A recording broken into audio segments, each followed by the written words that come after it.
Ngayon, yung client, kinakabahan na yun, mapapansin ko, kinakabahan. Tingnan ko, okay pa. Ako namumutla na ba? Yung ang ganun yung parang galaw. 60 kilometers per hour na yung kulakoy niya. Tapos pag ito na, tatawagin mo na siya. Pwede mag-CR muna. Yan! Lagi sila CR break agad. Ewan ko bakit ganun, no? Mas maganda rin kumain ka. Yeah, importante yan. Makakain ka na maayos. Feeling ko yung dating nahimata, hindi kumain yung bago nagpatato eh. Kadalasan. Nag-bond paper yung bibig eh. Tapos naging diagonal na ganun. Mamutla ka talaga eh. Tingin ko siya, huy. Wait, bakit? Dahil na-diagonal na yung katawan, nakaganon eh. Paliligo kayo kasi kawawa naman yung artist. Karamihan ng studio ngayon, air condition na. Diba? Alam mo yung nagsisession kayo, biglang sabi, saan mo ba gusto ipatato? Dito, boss! Meron ako may gumaganon sa'yo. Meron ako experience na ganyan, men. Meron ako na Oo, grabe yun. Alam mo ginawa ko.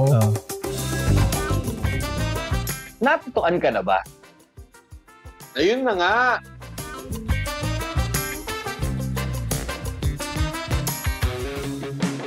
Natatuan ka na ba? Ayun na nga. So kung napanood yung unang 2 episode. Yes. Welcome. Salamat kung nandito kayo. Thank you. Pero kung napanood yung unang 2 episode, siyempre papanoorin nyo rin to. Kung nanonood na kayo nito, abangan nyo yung susunod. Unang 2 episode o yung huling 2 episode? Hindi, yung naunang 2 episode. Naunang 2. Yan. So yung naunang 2 episode dito ko napanood nyo, ito na yung pangatlong installment. So bali 4 siya na video. So correct ko yung sarili ko, sinabi ko yung nakaraan 3. 4 na episode siya. This is parang your road to a new tattoo. Yeah. So di ba yung unang episode? Ano ba yung unang episode na? Nagpaplano ka magpatato. Ayun. So pinayagan ka na. Tapos nagpaalam ka, pinayagan ka na. Tapos yung pangalawang episode natin, ano yung mga design na pwede or appropriate? Paano ka makabuo ng sarili mong tattoo design? Ayan. Ang galing, nakikinig siya. Aaral ako nga. Nag-review ako. Kala nyo. Nanonood to. Nanonood? Ang galing. Siguro ikaw yung nakaraang 139, ano? Ang hirap na nga nung phone ko. Ganun pala yun. Pag matagal mo na piniplay. Siyempre, ito na yung susunod na installment nun. Siyempre, ayaw naman namin kayo pabayaan. Ano ngayon ang mangyayari? Pag nakita mo na yung artist mo, pumunta ka na doon. So, ano yung dapat mong i-expect? Pero, wait lang ha. I-atras namin kayo ng konti. Nasa bahay ka pa lang. Nasa bahay ka pa lang. Siyempre, wala ka pa sa shop. Oo. Ang maganda nung binigyan ka pa ng misis mo ng pera. Ano to? May napili na siyang shop or artist? Oo, may napili na siya. Okay. Oo. Nagkataon kasi, tropa niya yung artist. Tapos binigyan ka ng budget ng asawa. Binigyan ka pa ng budget ng asawa mo. Kasi maganda dun. Tinanong kayo, sabi ko, magkano ba yung budget niyan? Hindi ko lang, pero sabi daw, parang mga ganito. Ito yung 2,000 pa kasi baka kulangin ka. Dinagdagan pa. Oo, dinagdagan. Kaswerte ng lalaking yun. Ang bait. Yung pinakaswerteng... Pag may ganun kayong misis, ano yun? I-date nyo, mga linggo-linggo. Jackpot na kayo dun. Oo, tapos hiling ka ulit magpatato ng isa pa pagkatapos. Patatuan mo din kasi. Minsan kasi yung iba, nagpapatato lang sila, tapos yung asawa, hindi sinasama. Eto na nga, pinayagan na siya, binigyan pa ng budget. So, bago ka pumunta doon sa artist mo, meron pa, panoorin mo muna to. So, wag ka muna alis, baka nagbuka na ng Grab eh. Wait lang ha. So, ano nga ba yung gagawin? So, syempre, kung naandun ka sa bahay, di ba? May mga bagay ka na dapat i-prepare din. Okay? Tapos, ito yung una. So, una, syempre, mas advisable, although hindi naman siya laging binabanggit. Kasi, normal kasi sa atin, di ba? Pag nagpapatato ka, ready ka na, ready to go ka na. Doon ka na agad sa... Pag naisipan kasi nung iba, patato. Ora mismo, papatato sila eh. Mismo. Hindi pala ganun yung proper, no? Well, hindi naman siya, kumbaga parang strict guidelines. Pero kumbaga, mas maganda kung ganito. Kung ganun yung Oo. Pero hindi to applicable kasi marami na rin may natatoong lasing. Yung kunwari, uminom sa bar, tapos pumunta sa shop, nagpatato. Parang yung dati, di ba, yung shop nasa loob ng bar? Oo. Umiinom siyang gano'n, pagtingin niya, may tinatatuan doon sa ano to, sa Quezon Ab? Ay, sa Cubao. 12 Ab pala, 12 Ab. Oh, yun. Dati, actually, gusto kong ulitin niya. Pero anyway, so yung yun yung bar na binigay ko kay kay Bong. Kay Bong. Sa Sumalangit Nawa, yung si Bong Green Dep. Napakalaking department. Isa sa mga bait na higanting nakilala. Siya yung naging sa kanya ko na pinaubaya yung shop doon sa 12 Up. Kasi ang hirap na nung ginagawa ko. May shop ako sa Marikina, may shop ako sa 12 Up. Tapos may mga siraulo kong tattoo artist na shop ko sa Quezon. Tapos yung ginagit pa yung isang artist mo. Tinatawa kasi ng heart sa Instagram. Diba? Binalot, inuwi. So, eto na nga. Nasa bahay ka na. Huwag ka muna magbubuk ng Grab. Huwag ka muna pupunta sa artist mo. So, yung mga bagay na mas maganda, i-prepare mo na. Again, guidelines to. Hindi siya rules talaga na dapat mong sundan. Pero mas maganda kung gawin mo to. So, unang-una, yung bago ka makarating doon, you have to make sure na parang nagko-communicate kayo ng artist. Kasi, kumbaga, nabook mo na nga di ba? So, malamang nag-uusap na kayo. May mga artists na sabihin mo kung tama sa mga nakita mo na. May mga artist na papadalang ka kagad ng design. Ito ba yung gusto mo? Yeah. Diba? Tapos, dapat. a few days before. Nagkasundo na kayo doon sa design. Oo, diba? Bago yung session mismo. Kung pinanood mo yung episode bago dito, nakabuo ka na ng design. Malamang kinausap mo na rin yung artist. Episode 5 yata. 5 yata yun. Huwag mo na pagbilangin. Basta hirap. So, minsan yung ibang artist, pagbibigyan ka ng design, tapos papakita na sa'yo, ito ba, para kung may revisions, may oras pa, no, para magbago. Teka lang, meron parang gusto mag-commercial. Bakit? Umabawi si boss. Yeah. Tingnan mo Thank you. Tama ka sa camera. Pakita ko dun. Okay. Sayang yung makeup mo Ito yung pinaka-favorite ko na waiter dito Wala kasing choice, siya lang yung waiter. Siya lang yung waitress kasi dito. Eto, Thank you. Para makita siya sa camera. Eto yung masarap, Yan, pancit. Long life. Favorite ko yan sa lahat ng pasta. Diba? Natatandaan nyo? Sa lahat ng pasta. Yung pasta talaga Gago, nagalit na nga yung mga nagko-comment dun. Galit. Bakit? Nagalit. Pasta yan. Noodles din yan, Sino to? Nakaulo ko yun, Si Eric. Ano sabi? Tigigil na si Eric. Putang ina ko, anong kinain mo dun sa pasta na yun? Tigilan mo na. Huwag mo nang kakainin ulit yun, So, ang is, ayan, ito yung isa sa mga menu sa dark. Yes. Commercial muna. To. Pero masarap to. Tito, mainit-init pa. Tignan nyo. Ayan, Yung pagiging firm ng pasta. Hindi. Noodles. Okay. Kansi. Hindi siya malabsak. Yeah, firm siya. Pep, ang galing mo, Chef. Pakis. Chef, pakis. Tatatuan kita, Chef. Huwag kang mag-alala. Gusto mo yung parang kay Tyson?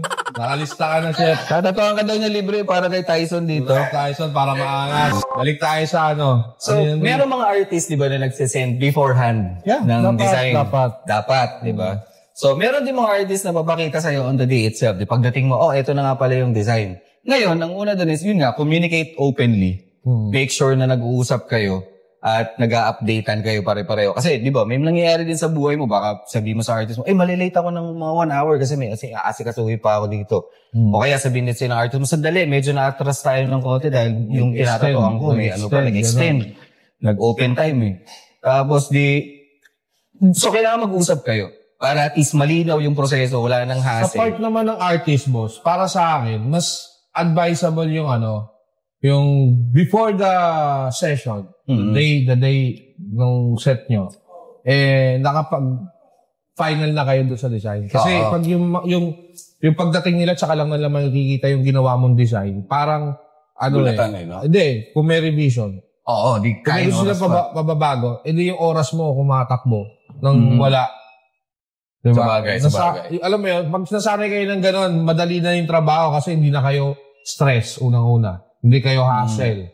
Kasi minsan may mga client nakaka-stress din Hindi to yun. Dahil gusto nila ora mismo. Siyempre ikaw, as an artist, gusto mo ibigay yung gusto nila. Ito po artist po sila, pero yung shop may schedule din. Kaya mas maganda ko naka-schedule. Hindi po pwede na pag ang iniisip mo lang, schedule mo lang. Okay, so may schedule din sila, kaya nakaslot nga yung oras mo ng, ganito tayo mag-session, ganitong oras. So yun, communicate openly, make sure na nagkakaintindihan kayong dalawa, both sa design, sa schedule, papaano ba, and all that. Pangalawa is bring essentials. Yeah. Ano ba yung essentials na yan? Tandaan mo yung mga binibili natin dati sa mga nagpapatato. Natanong natin, kahit apple juice, ano ba? Yung mga ganon. Actually, ito yung dapat na number 1 sa list natin. Yung day before ng tattoo session nyo, prepare nyo na yung sarili nyo. From home, yun pala, kasi normally sa iba, galing sa biyahe. Totoo. Lalo na yung mga mga seaman, OFW. Kakababa lang ng airport, diretso sa shop. Dala pa yung gamit, men. Dala pa yung, may tag pa nga sa liig. Papatato. Tulog ka kaya muna. Meron pa dito ka lang. May nakasabit pa dito papel. Pagtingin mo nakalagay, Mandaluyong. So, kadalasan ang nire-recommenda namin. Dati kasi medyo, hindi, yung shop kasi dati, hindi naman kasing, paano ba? Hindi kasing alta nung ibang social na high shop. Class. Oo. Big, yung shop natin dati, ghetto lang. Ang binibigay namin sa kanila madalas, kung kaya mo magdala ka ng orange juice, pineapple juice, citrus drinks, o kaya anything na magpapaano sa'yo. Papanos ng energy. Totoo. Tsaka at least magising-gising ka, may antuking ka eh. Gatorade, mga ganyan. So, Bring Essentials, kung gusto mo lang, kunyari, pwede rin naman yung, pwedeng kumain habang nagpapatato. Gusto mo, snacks ka. Mga nginunguya-nguya para dala ka sarili mong magazine. Sweets. Sweets. Chocolates. Dala rin kayo. Pwede naman yun. So, dali mo yun. Mga snacks. May dala ka maliit na bag, di ba? Tapos itabi mo na siya sa gabi para pag aalis ka na bukas, di ka na nagtatarantitot na kakaikot-ikot sa bahay para maghanap. Kumbaga, pag-agising mo, liligo ka, kunin mo na. Prepare ka na. Totoo. Tsaka yung bala, maliligo kayo kasi kawawa naman yung artist. Karamihan ng studio ngayon, air condition na. Di ba? Alam mo yung session kayo, biglang, sabi, saan mo ba gusto ipatato? Dito, boss. Meron ako sa'yo. Experience na ganyan, men. Meron ako na experience. Grabe yun. Alam mo, ginawa ko. Pero naiya din naman siya. Naiya? Alam niya sarili niya na parang naiya lang siya kasi late siya. Okay. Alam mo yung mga yan sa oras. Ano ba, nagtayo muna siya ng building bago pumunta dun sa... Hindi, galing siya sa practice. Okay. So talagang may excuse naman. May excuse naman. Galing sa practice somewhere. So naka-schedule kami. Late siya ng mga 1 oras, 2 oras eh.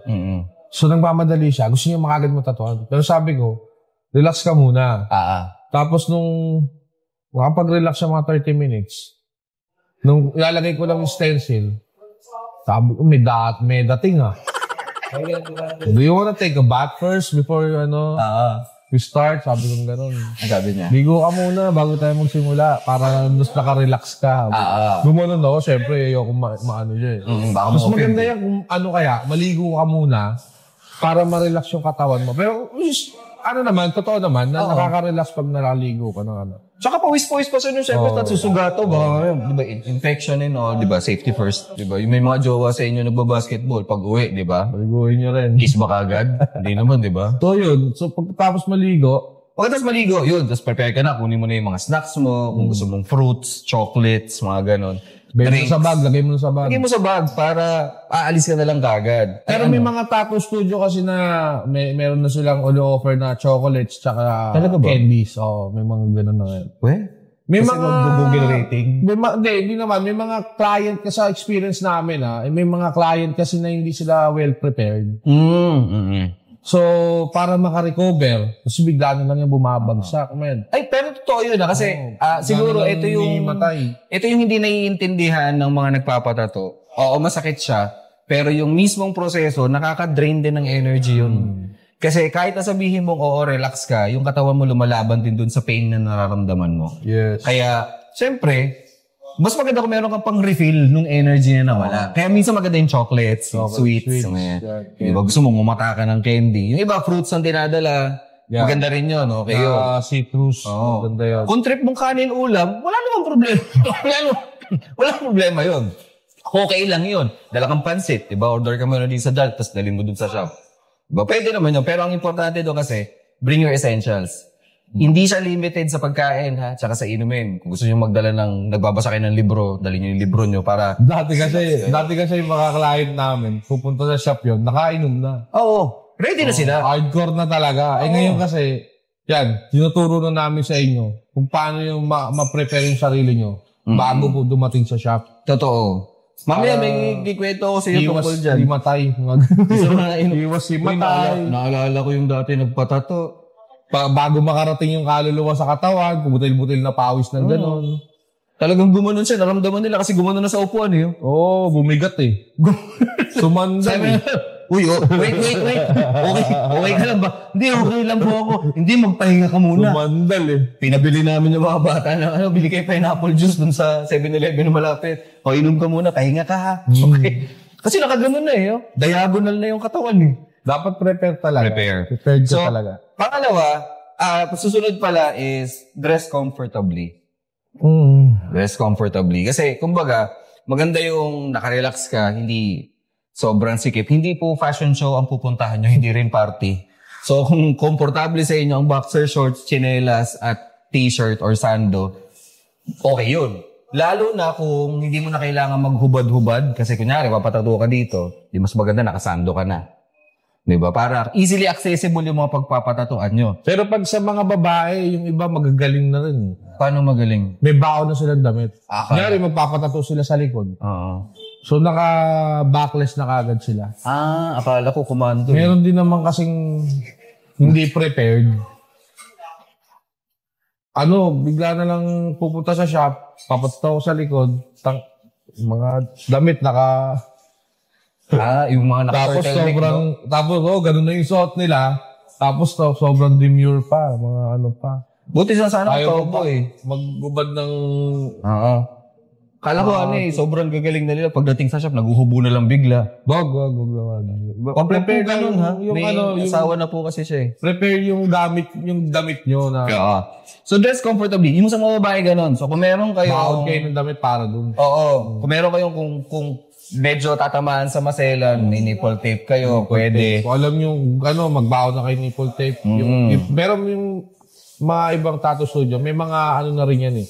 May mga binibente na rin sa kanilang mga nipple tape. Para kailangan nung bibili lang kayo dun sa kanila. Pero maganda yun ha, kung ganun yung studio mo. Kasi at least makikater mo yung mga biglaan na Lalo na, syempre, hindi lang naman lokal lang tinatatoan mo. Kunyari, may mapadaang turista. Hindi naman prepared yun. Lalo na dun sa mga tourist spot. Susunod, find a good posture. So, kung nag-usap na kayo, alam mo na kung saan ilalagay na pwesto, alam mo na yung design gaano kalaki, alam mong matagal o maigsi, umanap ka na ng komportable at maayos na posture.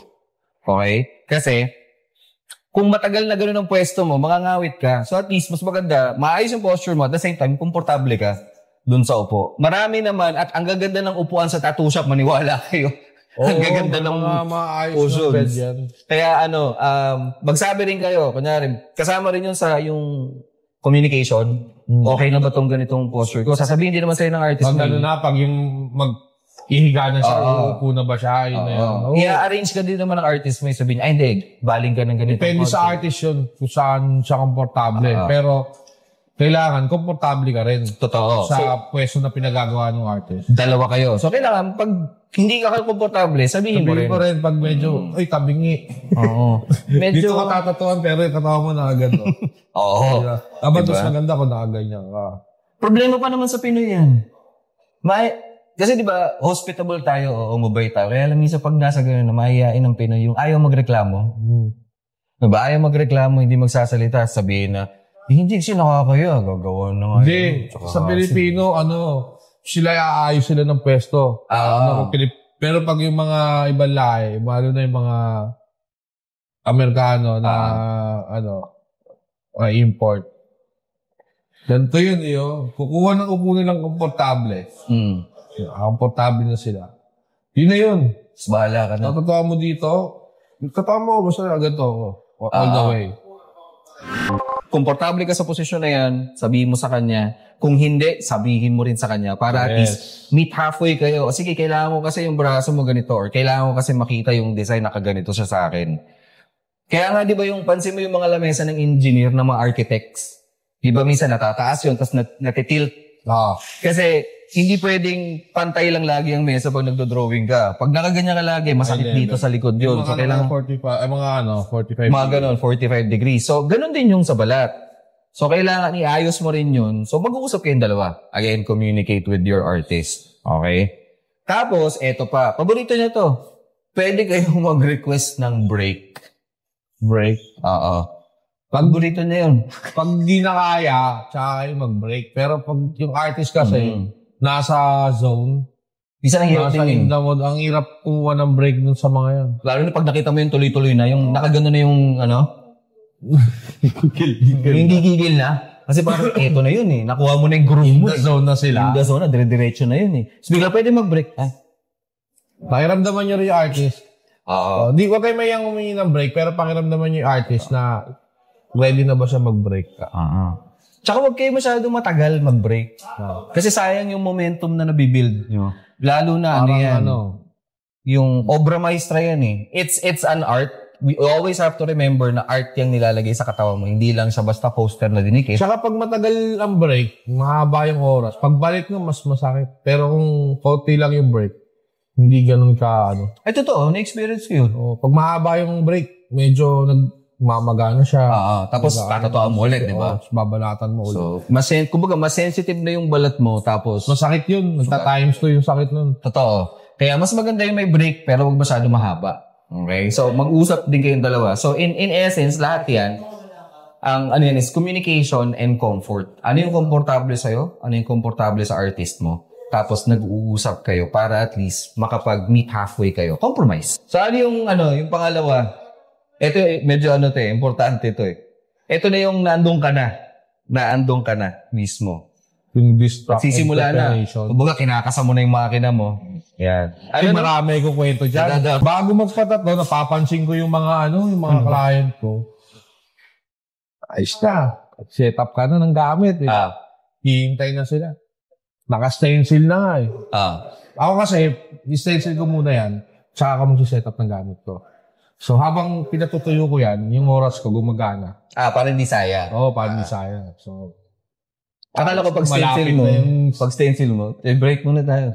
Break agad, no? Hindi.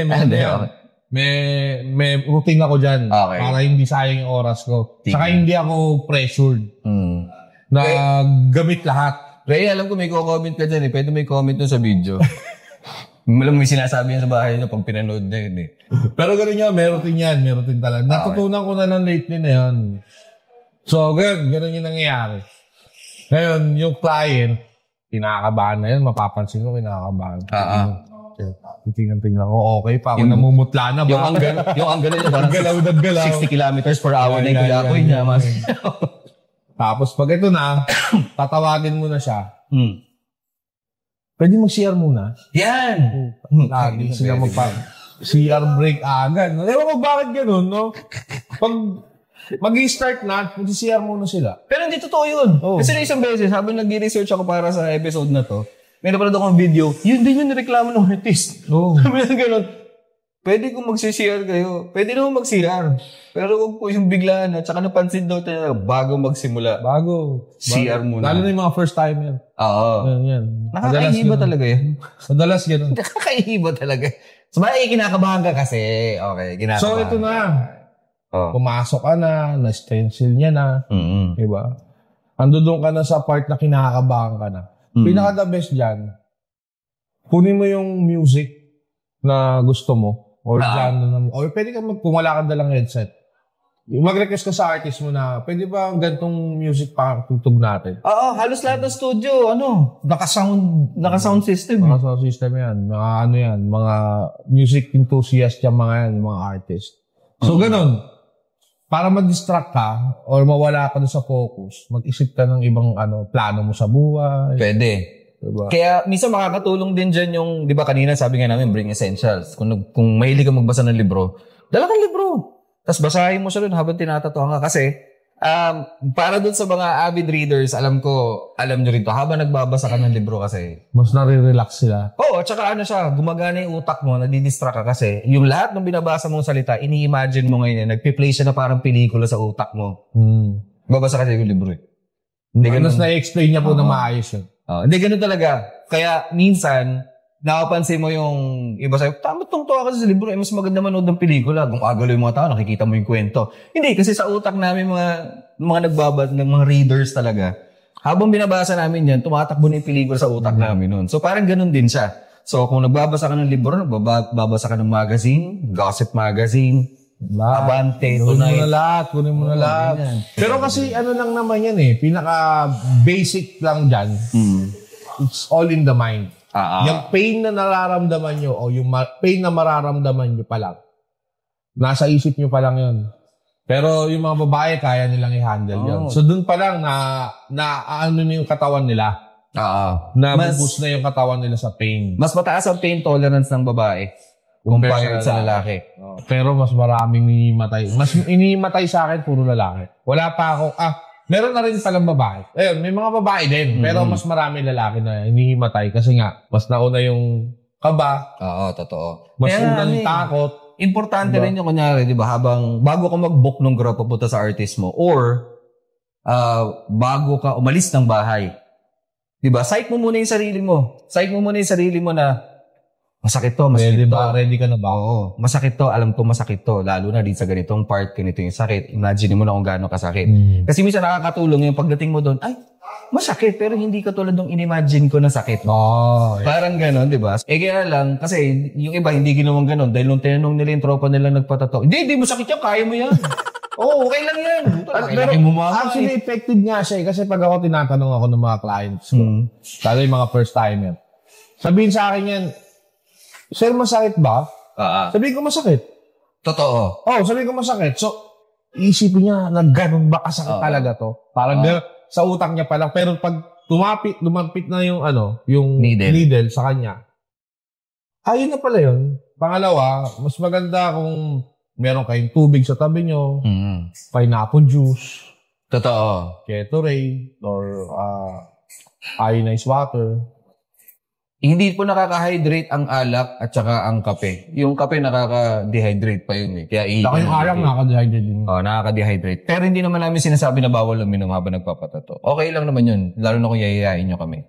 So, goods yun. Tsaka mas nakakatulong yung alak habang nagpapatato. Pampalakas ng loob. Nakaka-relax. Mas maganda rin kumain ka.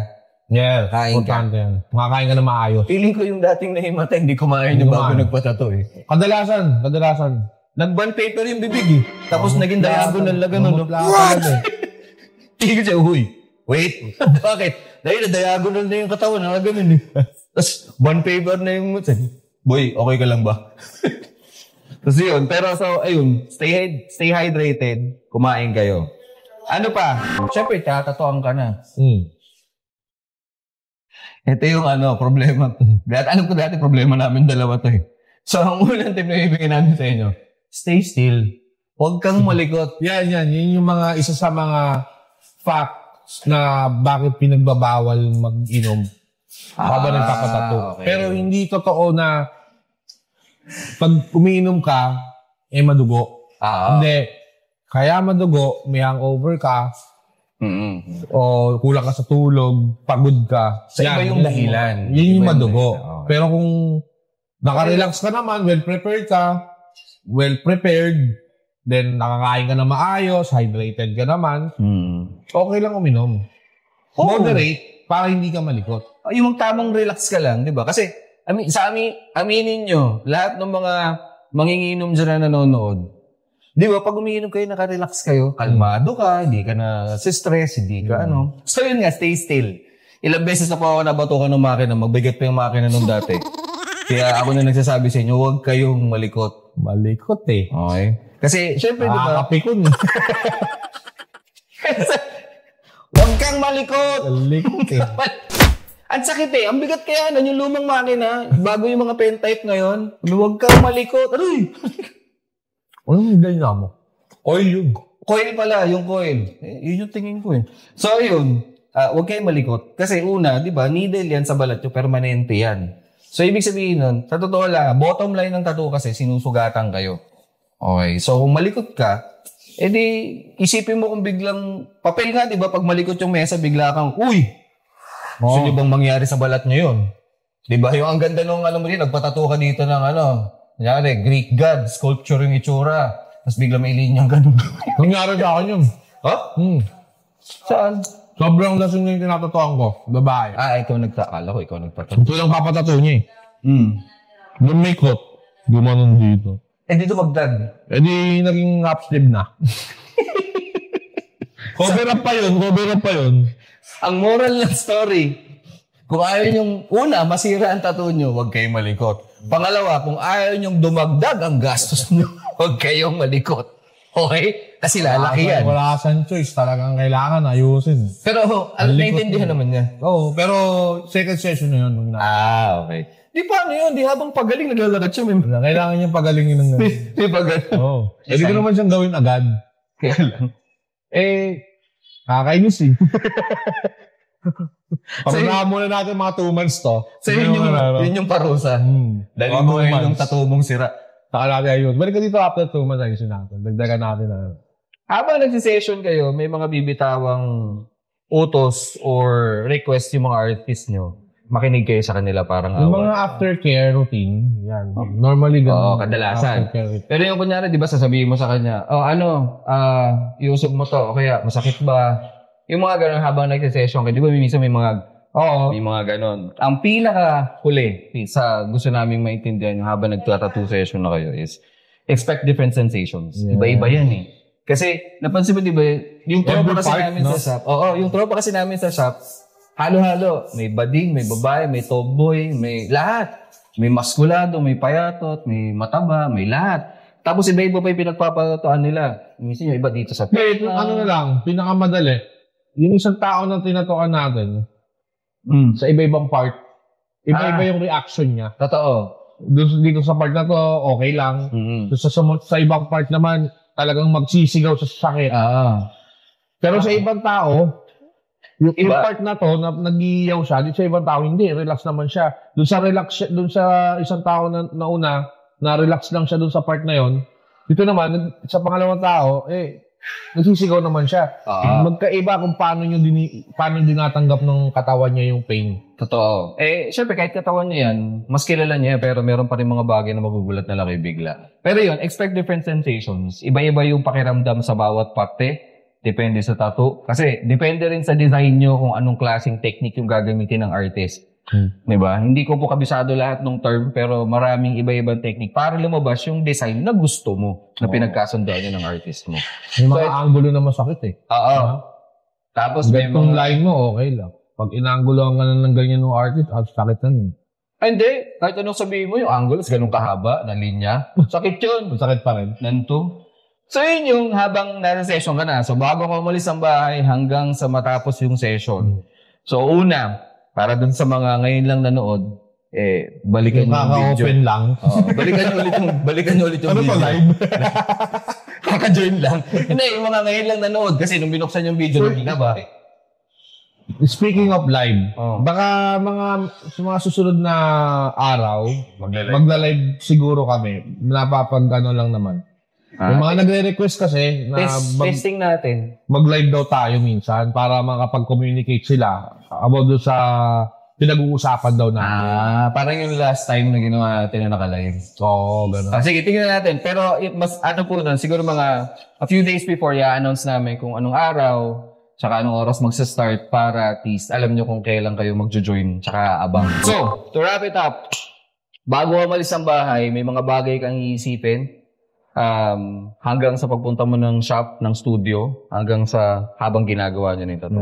So, again, communication tsaka comfort. Pakipag-usap kayo, make sure that you're comfortable dun sa space na ginagalawan nyo. Tsaka yung artist comfortable din. Hindi lang basta ikaw lahat to, ha? Pangalawa, distraction and preparation. Mag-prepare ka, di ba? Magdala ka ng pagkain kung gusto mo, niblets, mga chocolates, sweets, magazine, libro, o kaya sarili mo. Dala ka headset. Magdala ka anything to distract you and also to prepare. Stay hydrated. Tsaka pangatlo, habang nasa session, huwag po kayong malikot. Okay? Kung ayaw nyong magmahal yung singil, huwag kang malikot. Likot na yung gumanon lang yung yung ulo mo, kasama kasi yung balikat mo. Baka may stiff neck kasi. Gagalaw eh. Pero kung ulo-ulo lang, ganyan, di nang gagalaw to eh. Okay lang sa'yo. Mga technique din niya. Ulo-ulo lang. Ulo-ulo lang. Pag gagalaw kayo, ulo-ulo lang. Huwag masyadong malikot. Nakatulong sa inyo yung mga tips na yun. Andito ka na. Nakakapagpagawa ka na ng tattoo. Pinayagan ka na eh. Pinayagan ka na mismo. Binigyan ka pa ng extra budget. Binigyan ka pa extra budget. Ang kapal ng mukha mo. Pupunta ka na ng shop. Yung malakas yung uto eh. Nakapunta ka na ng shop.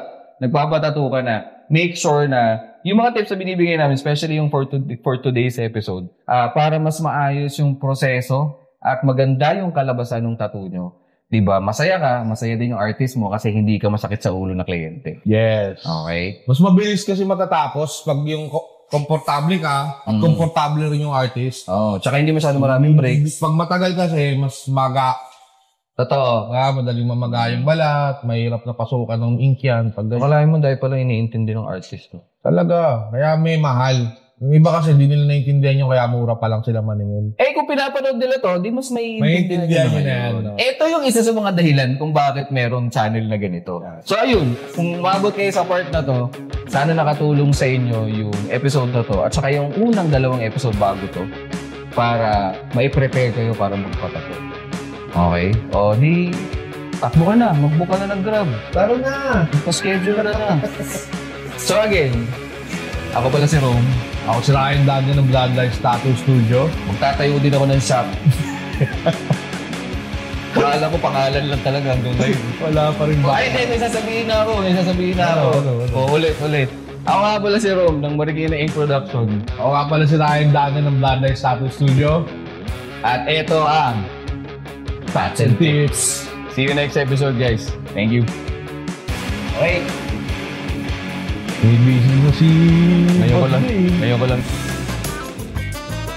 Natutuan ka na ba? Ayun na nga.